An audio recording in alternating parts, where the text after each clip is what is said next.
So, ang message po natin today, once again, bago po tayo mag-start, tingnan mo yung katabi mo. Sabi mo sa kanya, makikinig ako, huwag kang maingay, huwag kang magulo. Pero binibigyan kita ng karapatan para ako'y kurut-kurutin o kahit sampal-sampalin pag ako'y natutulog. Amen? So, ayun po. Ang message natin today, ang title po is called, Get Back on Track. Ayan. Ito po yung ating message para ngayong 2026. Now, church, have you ever made a promise to yourself that you couldn't keep? Meron ba? Sino dito yung mga gumawa ng New Year's resolution? Nagkahiwalay lang tayo ng almost a month, pero alam ko marami dito gumawa ng mga New Year's resolution. Meron po ba? Like New Year's resolution niya, okay, talaga, this 2026, hindi ko nakakausapin yung tao na yon. Or ang kanyang New Year's resolution, hindi na ako pupunta doon sa lugar na yon. Or I'll never do that again. So as we start the year 2026, remember, marami sa atin made a New Year's resolution. Taas nga ang kamay nung nag-New Year's resolution. Nahihiya, oh. Pero di ba, marami sa atin gumawa ng New Year's resolution. And for those who made a resolution, sino naman sa inyo dito yung naalala niya pa yung resolution niya? Naalala niyo pa? Naalala mo, di ba, pag tinanong ka, ako talaga, itong New Year's resolution ko last year. Tapos pag tinanong mo ngayon, ano nga ba yun? Di ba, marami sa atin nakalimutan na yon. You know why, church? Listen, all of us suffer from the same condition called humanity. Tao lang. Yan, di ba, lagi natin naririnig, tao lang po. Kaya ganon. And because we're human beings, we are limited. We are incapable to holding up things we promised. Even if we have a good intentions. Di ba? Nung ginagawa mo yung resolutions na yun, napakaganda ng intention mo, talagang 2026. Di ba? Pero dahil tao nga lang po, talagang we are incapable of holding up yung mga promises natin. And that was certainly the case among the Hebrew people, yon, back in the days of Nehemiah. Ayan. Itong mga Israelites na to, back in the days of Nehemiah, they made a whole bunch of promises, but weren't able to fulfill. In case na hindi nyo po o mayroon sa inyo dito unfamiliar kung sino si Nehemiah, siya po yung Bible character at meron pong book in the Old Testament at makikita natin talaga a real life story na iniwan niya yung kanyang life, the position of royalty because he's working and serving the king. And iniwan niya to rebuild the city of Jerusalem. Okay, so just in case na meron sa inyong unfamiliar with kay Nehemiah, siya po itong tao na to in the Old Testament book. Okay, so iniwan niya yung kanyang position, he was serving the king just to rebuild the Jerusalem. Kasi during that time, ang Jerusalem po was desolated. Lives in ruins. Okay? For 150 years, napakatagal na talagang ang Jerusalem was in ruins. Diba? And Nehemiah, nung malaman ito ni Nehemiah, parang pakiramdam niya, the situation seems hopeless. Meron ba kayong mga ganong situations? Na pag tiningnan mo yung sarili mo, parang hopeless. And yung challenges were endless. And the enemies were ruthless. Pero alam naman natin from this real story, yung kamay ng Diyos, God's hand was on Nehemiah. And he did the unthinkable and he was able to rally. Di ba? Yung mga tao inipon niya para ma-rebuild yung city. Imagine mo, 150 years in ruins. Pero ginather niya yung mga tao, okay, to rebuild the city in just 52 days. So, yung kung imaginein mo, for over a century, itong Jerusalem it lives in ruins, talagang desolated, devastated, yung city nila. Okay, so it was restored for about 6 weeks. At pag binasa mo yung story dito, makikita mo, people were celebrating of great work and what God had done. Okay, now, balikan natin. Kanina yung question natin, sabi natin, meron ba kayong mga New Year's resolutions? Meron ba kayong mga pangako? Mga pangakong napako? Meron ba? Now, going back, reading the story of Nehemiah, mababasa natin dito yung mga promises na ginawa ng bayan ng Israel, the Israelites. Okay, in Nehemiah chapter 10 verse 30, here are some promises they made. Okay lang po ba? Gusto kong i-quote na lang yung Tagalog version. Though, kung meron naman po kayong Bible, makikita nyo rin naman po yan in English, pero allow me to use yung Tagalog version ng Bible, ASND, ang salita ng Diyos, Tagalog version po yan. Okay, basahin natin. Nangako kami. Okay, here are some promises they made. Nangako kami na hindi namin papayagang makapag-asawa ang aming mga anak ng mga dayuhang naninirahan sa aming lupain. Now, dito po sa promise na to, mapapansin natin kasi yung mga Israelita, struggle po sila with the culture around them. Okay, so nakaka-relate po ba kayo? They struggle with the culture of intermarrying other culture. Though sa panahon natin ngayon naman, okay na lang yun, di ba? Meron ng mga nakakapag-asawa ng mga ibang nationalities, di ba? Ibang cultures. Pero sa panahon nila, struggle po sila. And you will know the reason why, maya-maya po. So, they promise, sabi nila, from now on, hindi na namin gagawin ito. Okay, kailangan na itong mahinto. Okay, now, and here's another promise, Nehemiah chapter 10 verse 31. Nangako rin kami na hindi kami bibili o ipagbibili ng mga dayuhan ang trigo nila o kahit anong ipinagbili sa araw ng pamamahinga, Sabbath day, o sa ibang banal na araw at tuwing ika-7 taon, hindi kami magtatanim sa aming lupain at hindi namin sisingilin ang mga may utang sa amin. Grabe, no? Una, sabi nila, hindi kami magtatrabaho sa araw ng pamamahinga. Okay? So sa atin, di ba, ang rest day talaga natin, yung rest natin na kay Lord, kaya tayo nagwo-worship dito. Amen. Tapos, payag ba kayo? Yung may mga utang sa inyo na 7 taon. Pagdating na 7 taon, hindi na sila sisingilin. Yun, no, sabi niya, sana meron doer of the word dito. Nakaka 6.5 years na, 6 months na lang. So, ito yung sinasabi nating another promise ng bayan ng Israel. The next promise they made was to observe the 4th commandment. You remember the 10 commandments? The 4th commandment was to remember the Sabbath day and keep it holy. Church, God has established a system sa panahon pa man ni Moses that people has to work for 7 days at mamamahinga pagdating ng 7th day. Okay. And people totally abandon this. Sabi nila, pangako, hindi na namin to gagawin at kailangan maibalik natin ito. Nakaka-relate po ba yung marami dito?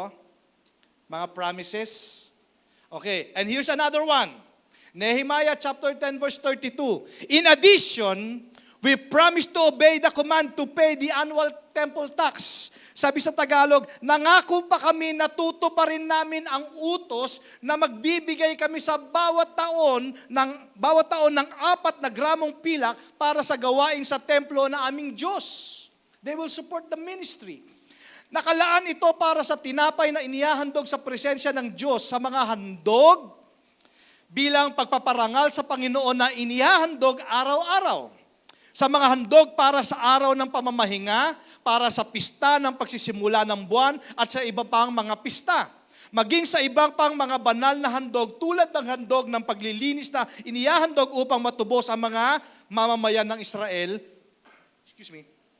sa kanilang mga kasalanan. Ginagamit din ang perang ito sa iba pang mga pangangailangan sa templo ng aming Diyos. Now,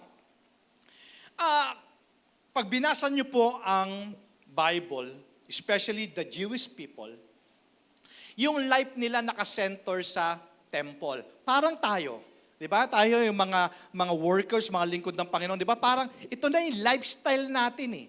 Di ba? Na para bang pag hindi ka nga nakapag-church, pag hindi ka nakapag-attend ng cell, parang may kulang. Okay, so even the Jewish people, ito na yung center ng life nila. So in order this worship, yung kanilang gawain to take place, it needs personal, financial contribution from the people. Okay, so but they abandon it. Sabi nila, well, kailangan gawin na natin to ulit. No, so they start giving. They start tithing. So, church, sabi nila, we need to start. We're gonna start giving and we will not neglect the house of God. Now, listen, church, think about this. What if? Kasi dito nangako sila, sabi nila, sisimulan ulit nating suportahan ng gawain ng Panginoon. We'll start giving. We'll start tithing. So, what if kaya ka pala pinoprosper? What if kaya ka pala ipoprosper ng Panginoon? Because specifically, gagamitin kanyang instrument to finance kingdom cost. Hello? Naisip niyo yon? Na kaya pala successful yung business ko. Kaya pala successful ako sa trabaho ko, kapopromote ko lang. Kaya pala, panay ang pasok sa akin ng finances. What if, kaya pala nangyayari yun kasi ikaw ang instrumento ng Lord to support the kingdom cost. Sabi mo nga sa katabi mo, ikaw ang pinag-uusapan ngayon. Amen? But, they stop this. So, when you read the next chapter, chapter 12, mababasa nyo lahat ng details. So, successful sila, na-rebuild nila yung city, and people were settling in. Diba? Dahil na-rebuild na yung city, ito na yung mga tao, bumalik na ulit sila sa Jerusalem, doon na sila ulit nanirahan. At hindi lang yon, nagkaroon din ng isang malaking celebration when they dedicated the city to God. So, in my opinion, yung chapter 12, itong book na to should have ended. So, kumbaga kung ako tatanungin, dapat dito na nagtatapos yung story nitong book na to. Nakapanood na ba kayo ng isang pelikula na ang ganda ng climax? Di ba? Yung climax na yung dating nagkaroon ng LQ nagkabalikan. Diba? Nakapanood na kayo ng napakaganda ng climax at sabi mo, sana dito na lang natapos yung pelikula na to. Dito na lang natapos itong libro na to. So, in my opinion, dapat doon na lang natapos sa chapter 12 kasi people were celebrating. Di ba? Ito yung climax. Lahat silang masaya. Di ba? Yung streets filled with the people nagse-celebrate. Merong revival. Di ba? People were joyful. People were hopeful and worshiping God. At yung city, the walls, the temple was rebuilt and restored. So, si Nehemiah, dahil nakita niya, okay na. Thank you, Lord. Yung 150 years na bayan ng Jerusalem, yung city ng Jerusalem that was ruined, in 52 days na rebuild.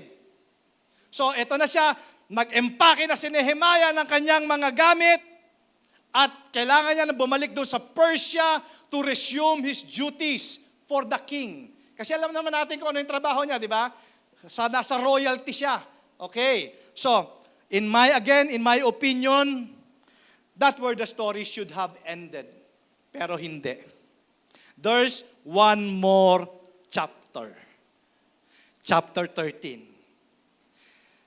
In chapter 13, ito yung nangyari.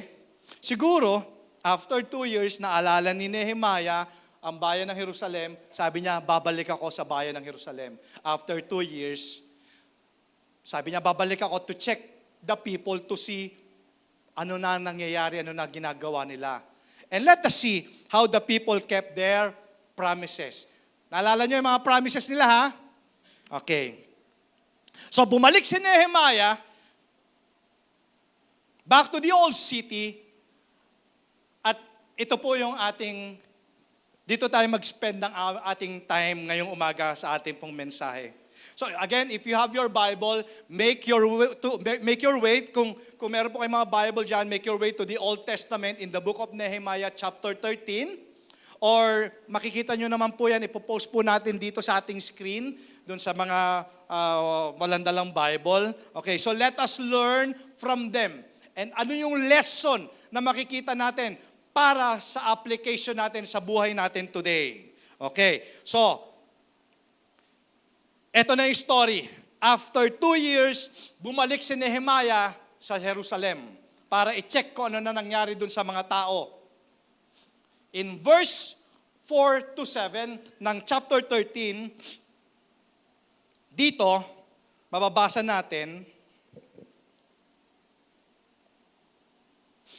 sabi po sa Tagalog version, bago ito nangyari, si Eliashib na pari na namamahala ng mga bodega sa templo ng aming Diyos at kamag-anak ni Tobiah, verse 5, ay nagpahintulot kay Tobiah na gamitin ang malaking kwarto sa templo. Ang kwartong ito ay ginamit noon na bodega para sa mga handog na pagkain. Insenso, mga kagamitan sa templo, mga handog sa mga pari, mga ikapo ng mga trigo, bagong katas na ubas at langis na ayon sa kautusan ay para sa mga Levita. Sa mga awit at sa mga gwardya, mga pintuan ng templo. Wala pa ako sa Jerusalem na mangyari ito dahil noong ika-32 taon ng paghahari ni Artaxerxes sa Babylonia, pumunta ako sa kanya. Kinalaunan, pinayagan din niya ako na makabalik sa Jerusalem at pagdating ko, nalaman ko ang masamang ginawa ni Eliashib. Sino si Eliashib? Siya yung high priest. Okay? Na nagpatira kay Tobiah sa kwarto na nasa harapan ng templo ng Diyos. Okay. Bigyan ko kayo ng story again. Trivia. Nabanggit doon sa binasa natin na scripture, yung name ni Eliashib at saka ni Tobiah. Okay? Alam nyo ba na si Tobiah ang primary enemy ni Nehemiah? Okay. Now, si Tobiah, siya yung constant thorn ni Nehemiah on his side para ipahinto ang rebuilding ng city. They mocked Nehemiah, they threatened Nehemiah, even they plotted to murder Nehemiah. Even way back to the beginning of rebuilding the project. Okay, so kung ma-imagine mo, si Tobiah, siya yung public enemy number 1 si Tobiah, number one enemy to ni Nehemiah. And mababasa niyo po, recorded ito in Nehemiah chapter 2:20.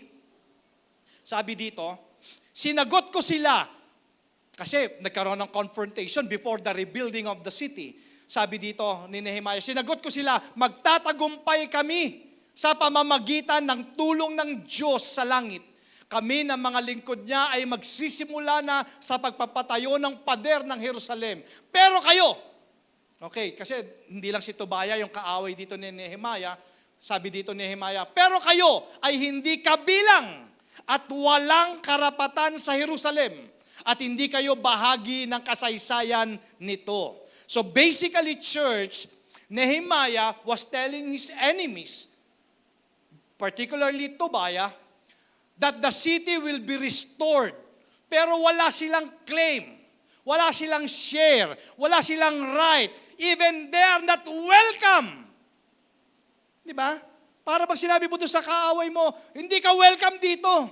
Di ba? Or even set your foot.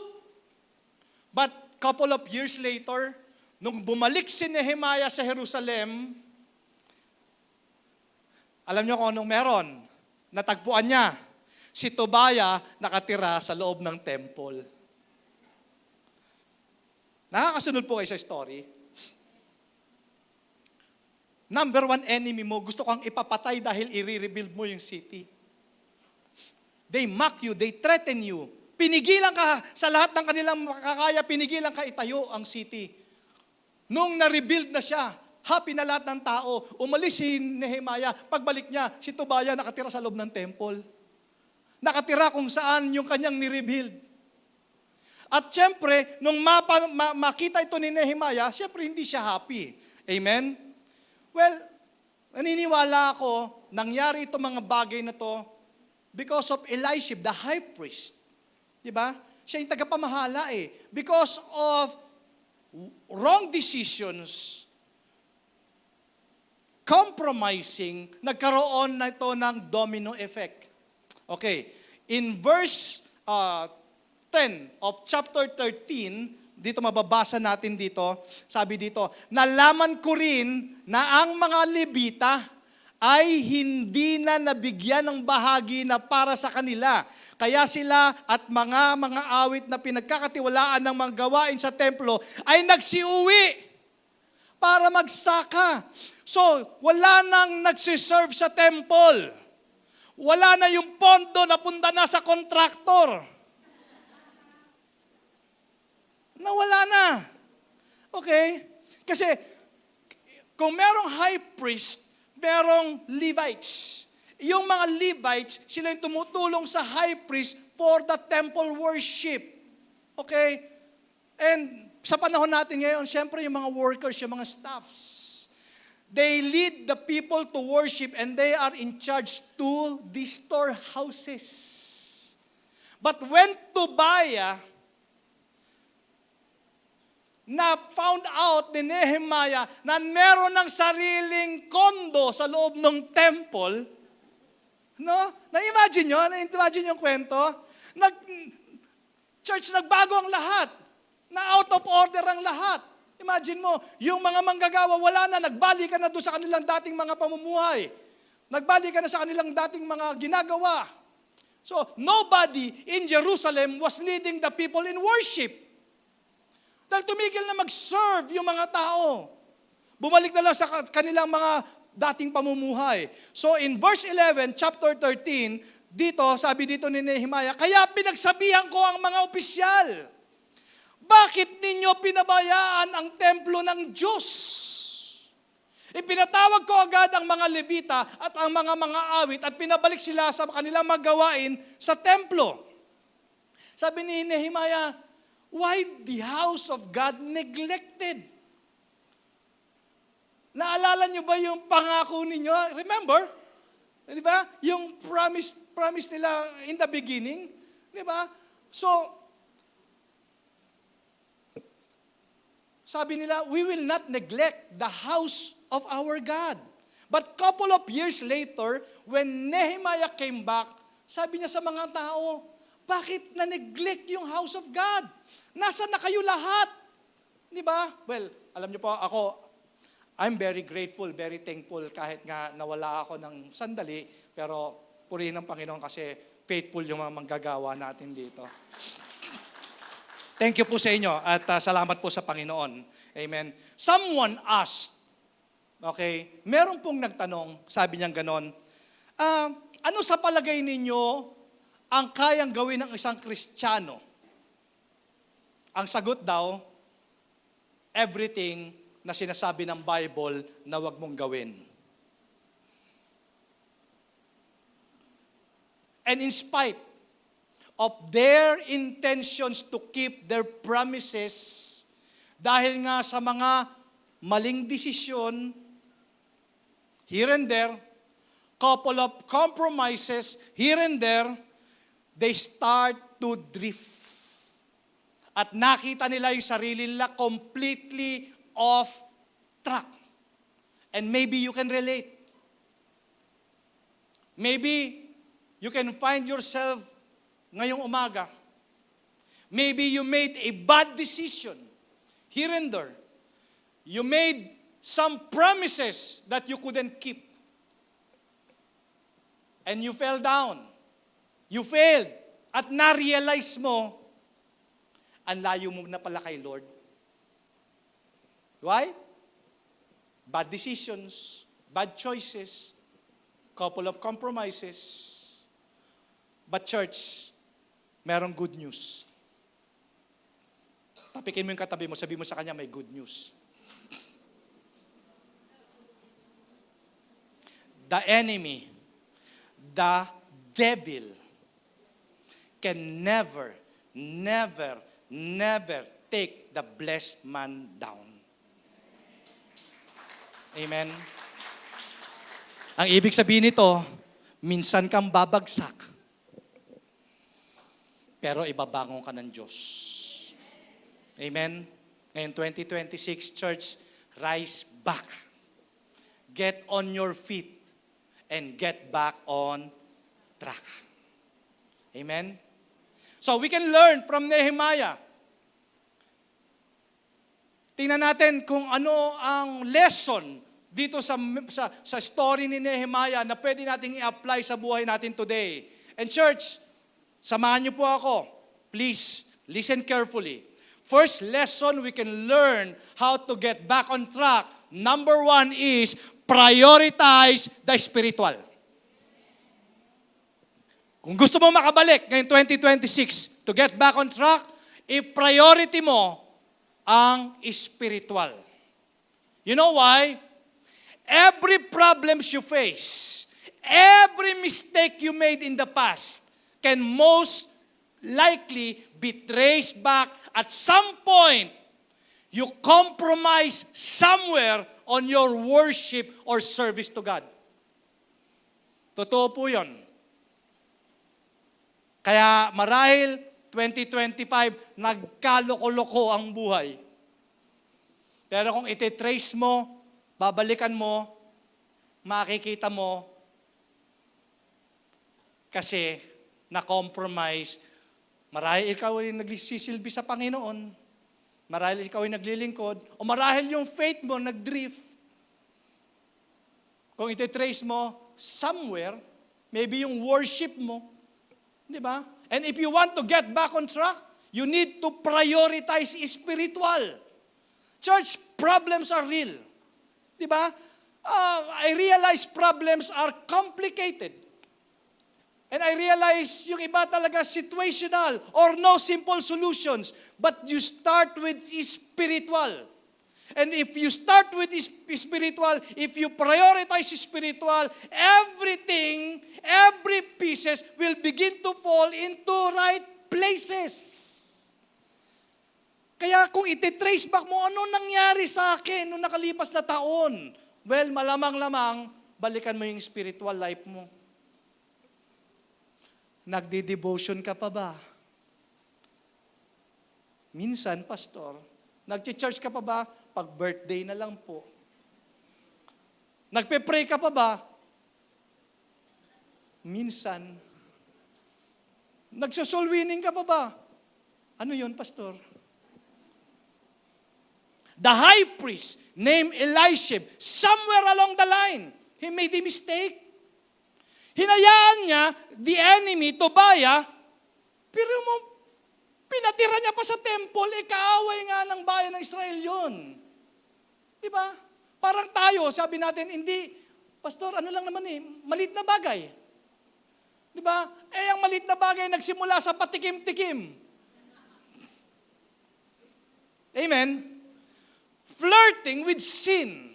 But look at you now. You are deeply rooted. At parang napakahirap na to bounce back. Church, tandaan niyo po ito. The devil, the enemy, is never content with just small. Well, of course, he might start with that way, sa maliit. Pero alam niyo, ang enemy kasi, ano yan parang napaka-subtle niya Kakatok yan, di ba? Kakatok. Imagine niyo, kakatok yan. Then, pagbubuksan mo ng pinto, paupuin mo sa sala mo. Di ba? Ganyan yan Hindi. Diba? Isipin mo, yung problema nagsimula yan na maliit Di ba? Kumakatok-katok lang yan, pinaupo mo, tapos gusto niya mag-overnight na sa inyo. Tama. At hindi lang siya mag-overnight. Church, gusto niya magkaroon na ng sariling kwarto. Tama? And before you know, he will take residence in a place that used to occupied by God. Masiset aside ng Panginoon at siya na yung nandun. Friends, church, mga kapwa ko po, lingkod, mga mahal kong kapatid, falling away from God doesn't happen overnight. It happens gradually. And Nehemiah knew that if we want to get back on track, we need to prioritize spiritual. Amen. And here are the steps that he took. Nehemiah chapter 13 verse 8. Sabi sa Tagalog, sa tindi ng galit ko, pinagtatapon ko ang lahat ng kagamitan ni Tobia palabas ng kwarto. Na-imagine nyo? Bakit nandiyan nakatira si Tobia? Yung kumot, yung unan, itapon. Oh, yung medyas na iwan, itapon. Na-imagine nyo? Sabi niya, lahat ng kagamitan ipinagtatapon niya. Okay, church, for us today, listen, you may have people in your life that is hindering you from worshiping God. Baka merong tao nandyan, aaligid-aligid sa buhay mo that hindering you from worshiping God. You know why? Because Tobiah's presence was hindering the nation from worshiping God. And he had to go. Now, baka naman, there's people in your life that you need to go off to. Push them out. Kasi when you receive Jesus Christ as your personal Lord and Savior, you need to say no to people that hindering your worship to God. Tama? May mga tao talaga na napipigilan ka talaga. Anything na gagawin mo, there's opposition. Anything na gagawin mo patungkol sa Diyos. You need to push them out. Kasi wala naman silang interest sa Diyos. They party, they drink, they drugs. Di ba? Everything. You need to throw them. Well, hindi ko naman yung sinasabing literal na itapon mo You need to push them out in your life. Well, of course, makakaranas ka ng loneliness, pero yung loneliness na yun, saglit lang yun.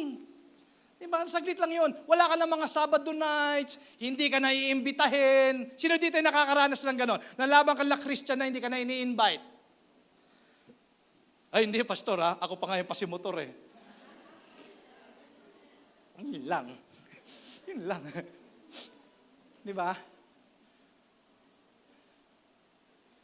Pero, makakaranas ka. Definitely. Ako experience na. Nakakalungkot kasi yung mga old friends ko. Di ba? Wala na, hindi ka nila imbitahin kasi killjoy ka na Because sometimes when you prioritize spiritual, it's going to make you lonely. Di ba? At least initially. Pero are you willing to pay that price? Church, are you willing to pay that price? It's better to have few friends than many bad friends. Amen. Kasi sa ating spiritual life, circle matters. Mas mabuti nang magsimula muli kaysa magpatuloy ng mali.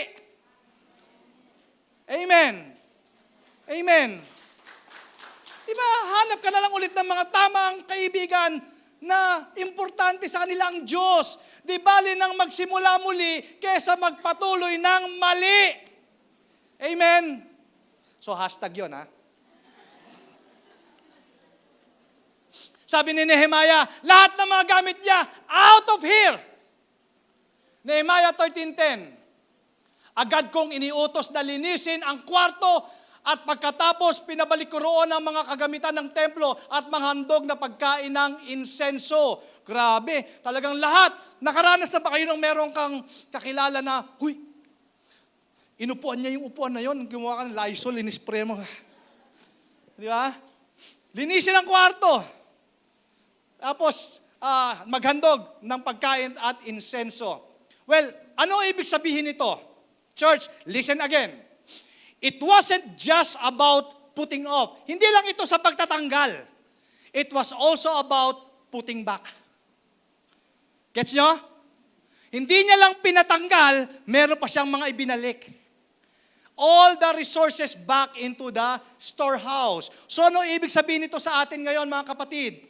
If you want to get back on track, do the same thing. Start with spiritual.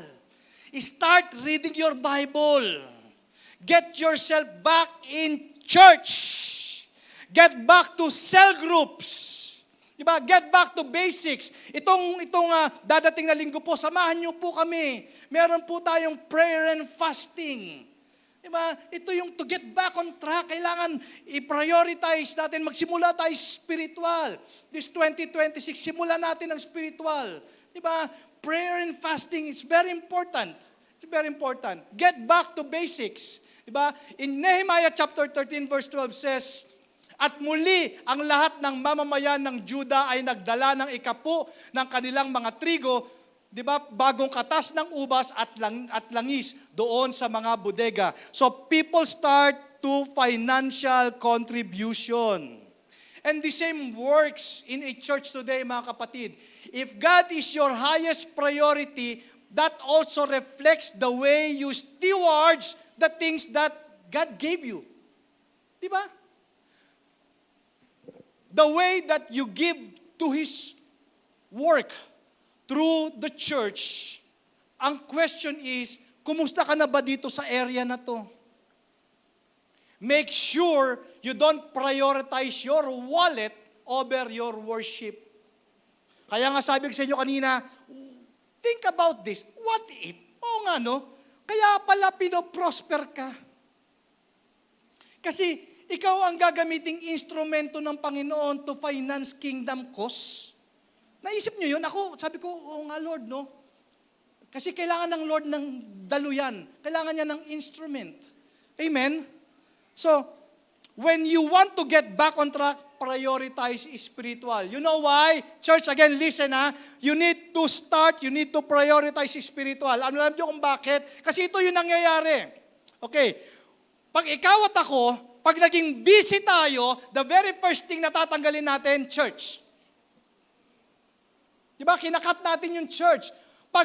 When money starts to get little tight, pag nagka-problema sa pera, the very first thing we cut out is giving. When we start getting tired, the first thing we remove is our service. In ministry. Tama ba? Say amen. Diba yun ang unang-una natin tinatanggal? Pag naging busy, di na muna ako mag-church. Pag may problema sa pananalapi, titigil ko muna magbigay. Yun yung mga binibless ng Lord. The reality is this, church. Nangyayari ito when we have a problems. We get rid of the wrong things. Pero kung gusto nating bumalik back on track, we need to prioritize spiritual. And that was the first lesson we learned from Nehemiah. So first pa lang po yun. Amen. Next, unfortunately, hindi lang yun yung problema na encounter ni Nehemiah. In verse 15, chapter 13, sabi po dito, nang oras na yon, may nakita akong mga taga-Juda na pumipisa ng mga ubas sa araw ng pamamahinga. Ang iba sa kanila ay nagkakarga ng mga trigo, alak, ubas, igos, at iba pang mga bagay sa mga asno para dalhin sa Jerusalem at ipagbili. Kaya pinagsabihan ko, sabi ni Nehemiah, na huwag ipagbili ang mga produkto nila sa araw ng Sabat, pamamahinga. So, church, you know what's the reason why God established the concept of Sabbath? It was to get people in the rhythm of rest. Meron din tinatawag na araw ng pamamahinga. Pero, church, yung pamamahinga, hindi nyo natulog ka maghapon ha. Kasi sa atin, ang rest natin kay Lord. Diba? Ito yung araw natin na tayo ay nasa piling ng Panginoon, nagsasamba tayo all together. Okay. And hindi lang siya rhythm of rest, but also in remembrance. Para nagkakaroon tayo ng pagninilay-indilay. By putting your work aside, it rests your hands, it rests your minds, and it allows you to refocus, recharge on God before you do another work. Yun ang konsepto ng Sabat. Dahil nga, yung ating mga gawa, yung mga trabaho natin, especially yung mga businesses natin, it pushes us away from God. Tama ba? Minsan, nagiging priority pa natin yun. So the second lesson we learn from Nehemiah is address the vulnerable. Kanina ano yon? Prioritize. Next lesson is address the vulnerable. Church, listen. Pag tiningnan mo yung life mo, where are you most susceptible to giving into temptation? Alin? Or sin? When you check out your life, where are the greatest source of vulnerability? Yung talagang napaka-weak mo para mag-fall into sin. Kasi kung hindi mo i-address ito ngayon, you will just continue to drift off track. And Nehemiah, as he look at Jerusalem, here's what he did in verse 19. Sabi niya dito, kaya nag-utos ako na isara ang pintuan ng lungsod tuwing Biyernes. Okay. Habang papalubog ang araw at huwag itong bubuksan hanggat hindi pa natatapos ang araw ng pamamahinga. Pinabantayan ko sa mga tauhan ko ang mga pintuan para walang makapasok na kahit anong nagtitinda sa lungsod sa araw ng pamamahinga. So ito yung mentality ni Nehemiah. Ang mentality niya, let us remove the temptation once and for all. So isinara nila yung mga pintuan before the Sabbath at mabubuksan lang yan after Sabbath. So, can you imagine, church, the amount of disobedience of people in breaking God's law? Diba? Sabi doon sa commandment number 4, observe the Sabbath and keep it holy. At nakita ito ni Nehemiah. Nakita niya na ipinasaran na niya nga yung pintuan, yung gate ng city, pero ang ginagawa ng mga tao, nag-i-sneak sila bago mag-Friday, lalabas nila at doon na sila nagkakamping sa labas para mapatuloy sila ng kanilang mga businesses. Okay, so in verse 20, sabi dito, kung minsan ang mga ngalakal ay natutulog sa labas ng Jerusalem kapag Biyernes ng gabi. Grabe, no, church? Napaka-creative talaga natin, no? No? Napaka-creative natin. Alam natin kung paano ito-twist talaga, no? Ang galing. Pinagbawalan na nga. I-observe ninyo yung Sabbath. Sabi, keep it holy. Isasara natin para wala sa inyo. Ilayo natin yung temptation natin. Yung mga sarili natin. Di ba? Isara natin yung pintuan para wala talaga nangangalakal. Pero very creative sila. Di ba? At ganun din tayo eh. In committing sin, we are so creative. Di ba? Nehemiah saw that. Nakita niya, these people are sneaking on the gate. And Nehemiah did this in verse 21. Sabi in verse 21, pero binalaan ko sila. Sinabi ko, bakit dito kayo natutulog sa pader ng lungsod? Kapag inulit nyo pa ito, paparusahan ko kayo. Kaya mula noon, hindi na sila bumalik sa araw ng pamamahinga. Okay. Now, ito yung solusyon na ginawa ni Nehemiah. And it could be very good lesson for all of us today. Church, get the temptation out of the way. Learn from this. When you, at some area in your life that are vulnerable, for example, kung alcoholic ka, huwag kang tumira o mag-rent apartments sa harap ng tindahan ng alak. Gets nyo? Kailangan vulnerable ka dun eh. Di ba? Get out. Kung ikaw naman ay gambler, huwag kang tumira malapit sa casino. Tama ba? Kasi magkakaroon ka ng easy access. If you hate to see that person, edi wag mong tingnan. Or better, patawarin mo na lang. Tama? So church, you know why? Because we all have this vulnerability in our own lives. So, close the gate on that temptations. Yun yung ginawa ni Nehemiah eh. Hindi mapigilan ito mga tao na to. Araw ng pamamahinga, nagtatrabaho pa din. Sabi nga ng Panginoon, keep it holy. Observe the Sabbath day. Pero anong ginawa ni Nehemiah? Close the gate. Pero nag-i-sneak pa rin sila eh. Diba? Marahil siguro nagkakabayaran sila, nagkakaabutan. Ano yung ganon? Kakaabutan sa ilalim, diba? Nagkakalagayan. Amen? So, church, bawat isa sa atin talaga, meron tayong vulnerability sa buhay natin. If that person is pulling you to sin, remove that person. You're gonna take some actions, church. Address the vulnerable. And that's the second one. Okay, the first one, ano yun? Prioritize. Number 2, address the vulnerable. Akala nyo ba yan lang? Meron pa. Ako rin, napapagod din ako sa problema rin ito mga to.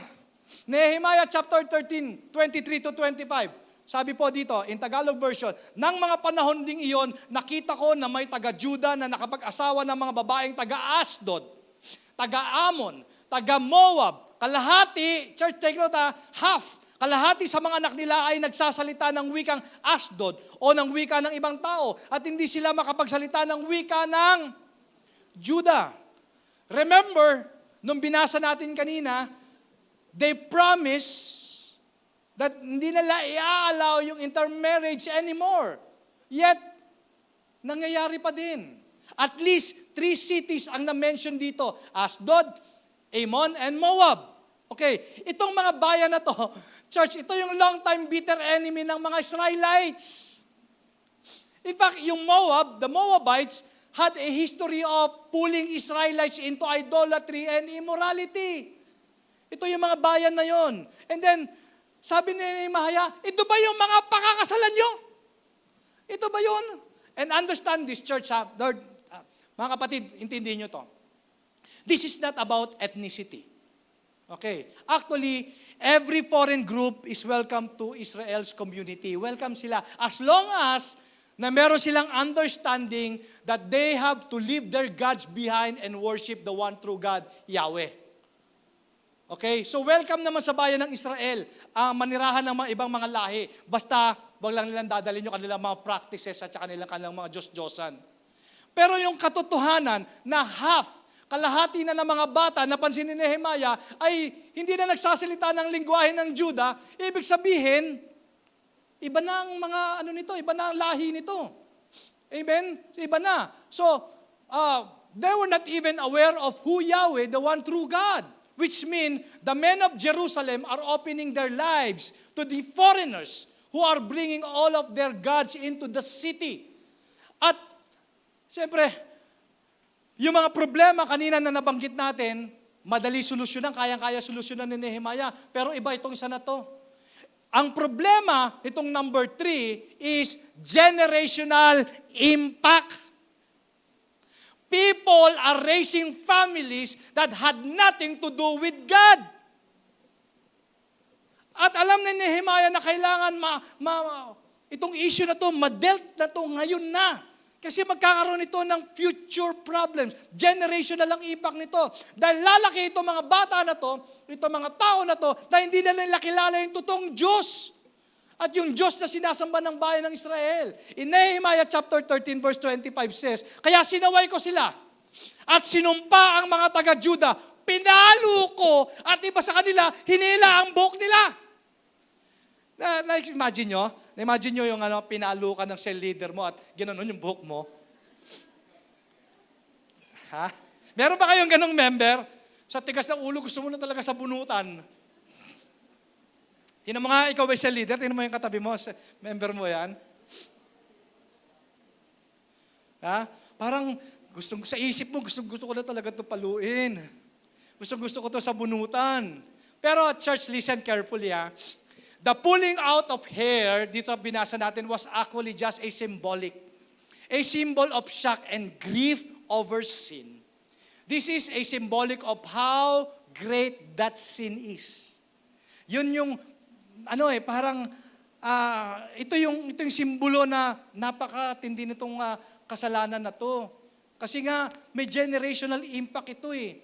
Pag ang mga bayan ng Israel ay nakapag-asawa ng ibang lahi na walang kinalaban sa Diyos, hindi nila makikilala na ang tunay na Diyos, yung kanilang generation, lalaki sila. Amen? So, ang problema, these men of mga kalalakihan ng Israel, ino-open nila yung life nila to these foreigners. Nga lang, problema nito mga foreigners na ito, dinadala nila yung kanilang mga Diyos-Diyosan at kanilang mga practices. They are entangling their hearts with wrong people. And I think there's a lesson we can learn from that in our lives too. Because lesson number 3 is, guard the relational. Church, again, listen to this. Some of the hardest problems you're facing right now, majority dyan could be traced back to some relationships that went sideways. Isa sa mga matinding problema mo ngayon, ang dahilan niyan ay relasyon. Church, relationships are critical to our lives. All of our desires, friendships, companionships, to work with, to play with, someone to like with, relationship are critical. So be careful who you entangle with. Sabi ng Book of Proverbs, chapter 4, verse 23, above all else, guard your heart, for everything you do flows from it. Para bang yung puso natin, siya yung command center ng life natin. So when you have a relationship with somebody, you are letting them into the most intimate, personal part of your life. So yung mga kalalakihan ng bayan ng Jerusalem, ginagawa nila to. They were letting into their hearts people who had no interest in God whatsoever. And this is where idolatry came in and twisted practices. Ano ba yung mga twisted practices? Di ba nagsasacrifice sila ng mga firstborn? Gusto mo ba kung nabuhay ka noong panahon na yun, sabi siya ng tatay mo, anak, isasacrifice kita ha? Susunugin kita, anong pakiramdam? Di ba? Meron nga joke. Ayan, joke muna tayo bago kayo, para magising kayo. Sabi niya, nanay, umiiyak yung bata eh. Yan, nanay, sabi gano'n, ampun ba ako? Hindi siya tumitigil, tagal, ampun ba ako? So nainis na si nanay, sabi ni nanay, ano ka, tumigil ka dyan ha?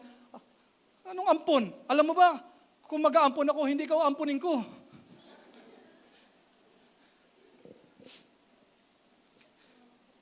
Nung araw, church, yung kanilang mga firstborn sinasacrifice. Yung mga idolatry worshippers. Diba? And this is why Nehemiah made such a public spectacle about this. So yung pulling of hair, ibig sabihin nito is, don't do this. Remember King Solomon, the most prosperous king, the most wisest king ever created, pulled away from God by a foreign woman. If you know the story. That's why Nehemiah was pleading, huwag natin gawin itong mistake na to ulit. We got to guard the relational. We must not entangle our lives with people that has nothing to do with God. And in the New Testament, it has a similar warning written by Apostle Paul to the followers of God na we have to be careful who we yoke our life to. In 2 Corinthians chapter 6:14, alam ko po, marami sa inyo familiar dito. Sabi ng 2 Corinthians 6:14, do not be yoked. Kasi ito nga problema ng bayan ng Israel eh. They entangle their lives, di ba, to foreigners na walang kinalaman sa tunay na Diyos. Di ba? Napupull away sila. Even King Solomon. Kaya sa New Testament, isinulat ito ni Apostle Paul. Sabi ni Apostle Paul, do not be yoked together with unbelievers. For what do righteousness and wickedness have in common? Or what fellowship can light have with darkness? What harmony is there between Christ and Belial? Or what does a believer have in common with unbeliever? So, Apostle Paul's warning to followers of Christ to be careful. Pakisabi nga po, careful. To be careful about who you are yoked to or you entangle your life to. Di ba? So, there's a warning here and there's a blessing dito sa passage na to. Ang warning dito is, do not entangle your life with somebody who is not centered in God. Di ba? And the blessing dito is, if you are a follower of Jesus, make sure that the most intimate relationship na meron ka ay surrounded din yung sarili mo with other followers of Christ. Ayan. Di ba? Kaya di ba lagi natin sinasabi, BOCC, church family, be good, be nice, be sweet to everybody, but fellowship only to those people who fellowship with God. Amen? Kasi pag sinabi mong fellowship, you share the same interests. So Apostle Paul's warning applies to friendships, dating relationships, business relationships, and certainly to marriage. So, meaning, don't get married to a person who doesn't share the same faith. Amen po ba yun? Because, alam niyo po, when two Christians are married, very exciting. Kasi meron siyang sense of accountability. Well, hindi naman nangangahulugan ng marriage ay magiging perfect na. Of course, meron pa rin fighting, meron pa rin mga disagreements. Christian marriage are still two people who's trying to live as one, but you have Jesus to help you through. Yun ang importante. Therefore, Nehemiah focused on future prevention. Nakita niya yung generational impact. Hindi kayo pwede mag-intermarry with unbelievers kasi ilalayo niya kayo sa tunay na Diyos kasi iba yung kanilang sinasamba. So, meron po siyang generational impact.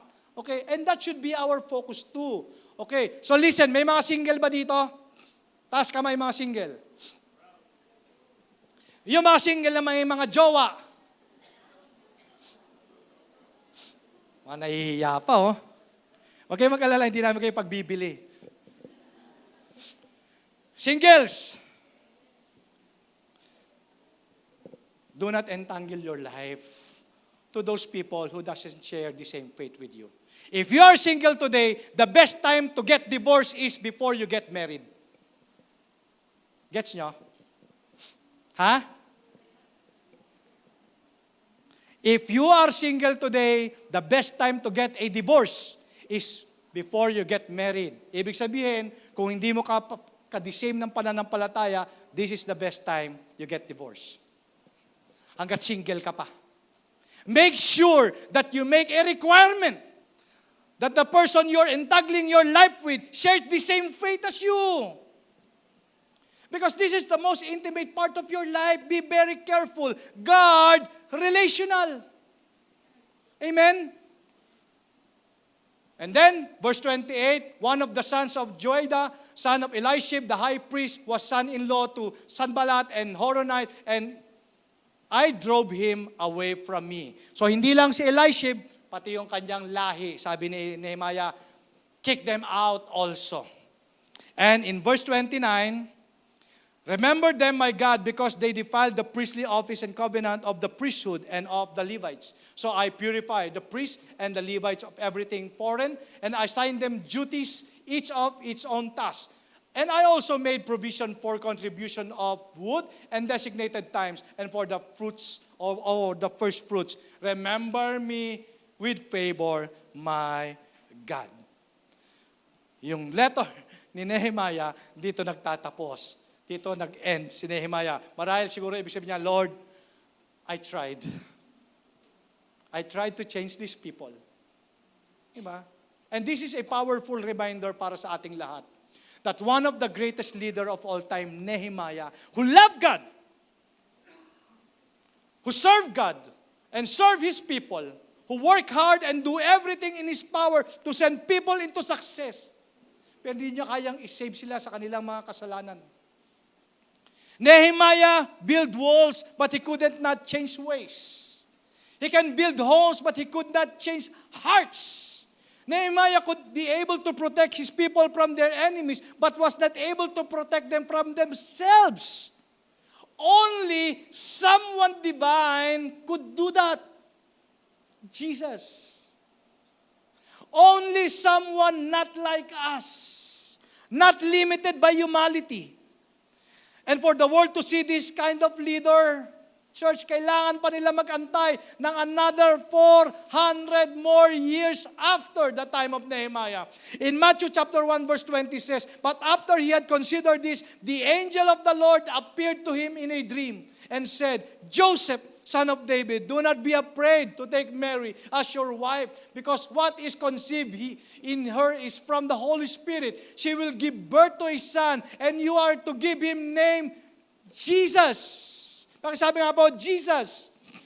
Because He will save His people from their sins. Luke chapter 1, 30-32. But the angel said to her, do not be afraid, Mary. You have found favor with God. You will conceive and give birth to a son, and you are to call him Jesus. He will be great, and he will be called the Son of the Most High. The Lord God will give him the throne of his father David, and he will reign over Jacob's descendants forever. His kingdom will never end. Mga kapatid, maybe you are here today. Your life seems to be hopeless. Challenges are endless. But this is what we celebrate.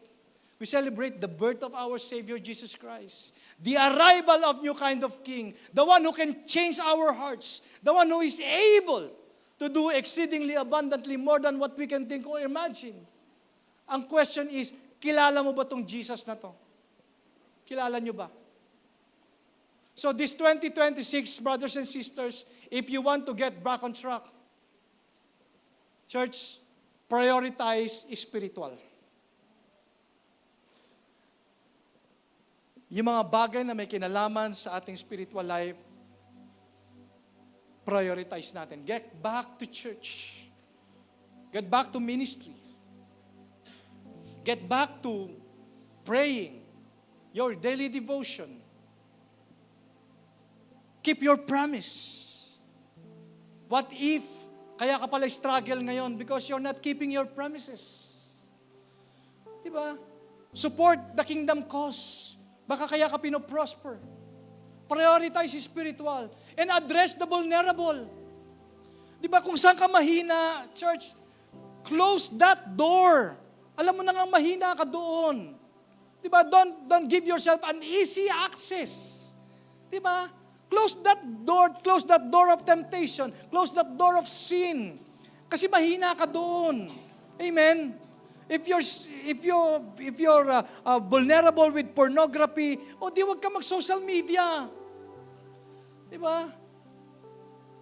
If you hate that person, forgive. Amen?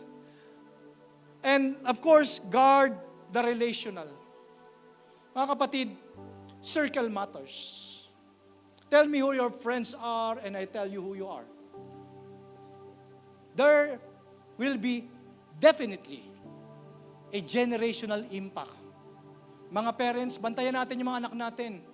Who they entangle their life to. Tayo mismo, di ba? Sino-sino ba yung mga kasama natin?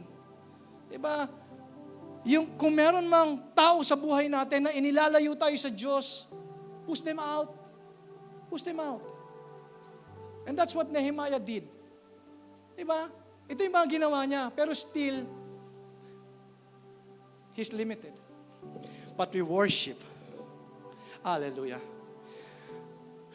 The greatest King of all. The King of Kings and the Lord of Lords, Jesus Christ. And He's able. He's able. Kung tingin mo ang sitwasyon mo ngayon ay hopeless, kung ang tingin mo sa sarili mo, wala nang pag-asa, full of challenges, pero kung kakalimutan, hindi pa tapos si Lord sa'yo. Maaaring bumagsak ka, pero hindi ka mananatili nakabagsak. Itatayo ka ng Panginoon. This 2026, mga kapatid, merong Jeremiah 29:11 ng Panginoon sa atin. And it's still active. Sabi ng Panginoon, ito yung plano ko sa iyo eh. For I know the plans. I know the plans to prosper you. I know the plans to give you peace. I know the plans to heal you. I know the plans to give you future and never to harm you. Because my love for you is an everlasting love. Wow. Amen. Amen ba?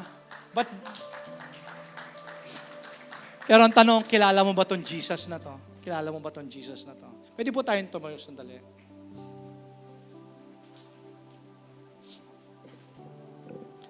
May I request po ang inyong mga eyes closed for a moment? And this 2026, let us prioritize spiritual. Meron po ba sa inyo ngayong umaga na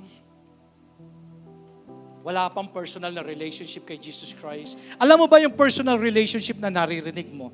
Yung personal relationship na ino-offer ng ating Panginoong Jesucristo, yung regalo ng kaligtasan, yan po ay sa pamamagitan lamang ng pagkilala natin. Pagtanggap kay Jesus bilang ating Diyos at sariling tagapagligtas. This 2026, kung hindi mo pa ginagawa yan, start and prioritize spiritual. Maaring ikaw ay nakatayo ngayon dito sa loob ng church na to and gusto mo na magkaroon ng personal relationship kay Jesus Christ. All you need to do is to make a decision. A very, very right decision. Walang magko-condemn sa'yo. Neither we condemn you or I condemn you. And this is the day of your salvation. Kilala mo ba yung Jesus na yun? Ginawa ni Nehemiah in His power lahat ng magagawa niya. But still, He's limited. He's limited. Pero we worship the unlimited God. We serve the unlimited God by the name of Jesus. Kaya ngayong umaga, meron po ba dito sa inyo ngayon? I want to pray for you. Sa inyo lamang pong kinatatayuan kung meron dito na sinasabi niya sarili niya, gusto kong tanggapin si Jesus, but I don't know how. All you need to do is just make a decision. Jesus, you are my Lord and my Savior. Meron po ba? Pwede po ba itaas ang kanyang kamay? Nagsasabing ako yon? Meron po ba? Meron po ba? It's 2026. You know what's the greatest gift na pwede mong matanggap? Ang regalo ng kaligtasan. Start with spiritual. Prioritize spiritual. Meron po ba? Gusto ko po makita ang kamay ninyo nakataas at tayo po ay magpe-pray. Meron po ba? Amen. Amen po. Nakita ko niyo po yung mga kamay ninyo. Pwede niyo na po ibaba. Meron pa po ba? Meron pa po ba? Amen po. Diyan sa likod. Amen po. Nakita ko na po. Pwede niyo na po baba. Meron pa po ba? Last call po before we worship Him. Meron pa? Okay, sa nagtaas po ng kamay, pwede po kayo dyan na sa inyong kinatatayuan, tayo po ay manalangin. Sumunod po kayo sa panalangin ng pagtanggap na ito po ay nagmumula sa inyong mga puso. Let us pray. Ama naming Diyos, maraming salamat po sa araw na ito. Naunawaan ko po na ang kaligtasan ay isang regalo na nagmumula sa inyo sa pamamagitan ni Jesucristo. Naniniwala po ako at tinatanggap ko po si Jesucristo bilang aking Diyos at tagapagligtas. Na siya ay namatay sa krus ng Kalbaryo, binigay ang kanyang buhay para sa akin. At siya ay muling nabuhay pagkalipas ng 3 araw.